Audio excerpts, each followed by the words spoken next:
The year was 2010, and we sat on the floor with Louie Gong, watching him create. Wolf. Stylized wolf. He was customizing high-end canvas shoes with contemporary takes on Coast Salish art. When I look back at the distance that I've traveled, it feels unreal. From that 200-square-foot living room to the 30,000-square-foot headquarters of the company he founded, 8th Generation. It feels like I've lived a dream, like the Native American dream.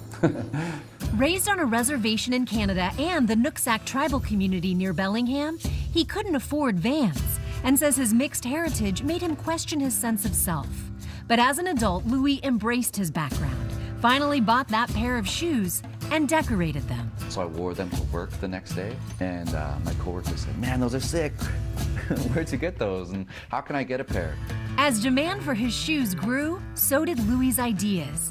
He launched 8th Generation, opened a store, and started working with other Native artists to showcase their designs.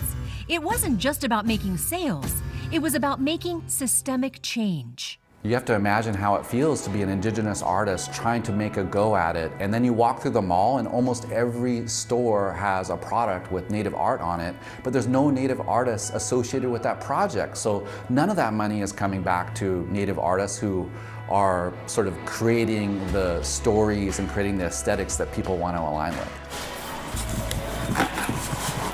At 8th Generation, Indigenous artists create all the designs, and 75% of the staff is Native, in the front office, making fine art prints, and producing their own wool textiles.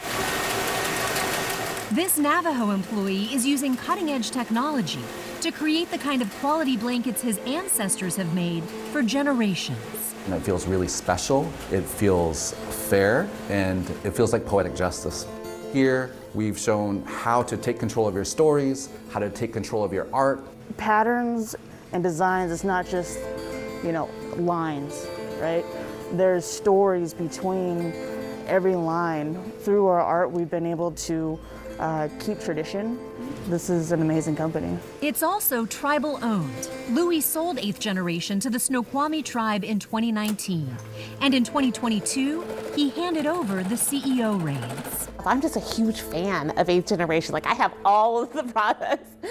And more importantly for me, this is a next step in ensuring that Native people and prosperity is lifted up in our community. From a pair of shoes to a lifestyle brand, Louie Gong charted a new course for himself and every Indigenous artist who follows. Yeah, I grew up in a house with no running water, and now I'm in a position to help other people that are in positions like I was growing up. It can never be taken away. This change that we've made is permanent. It will never go back to the way it was before.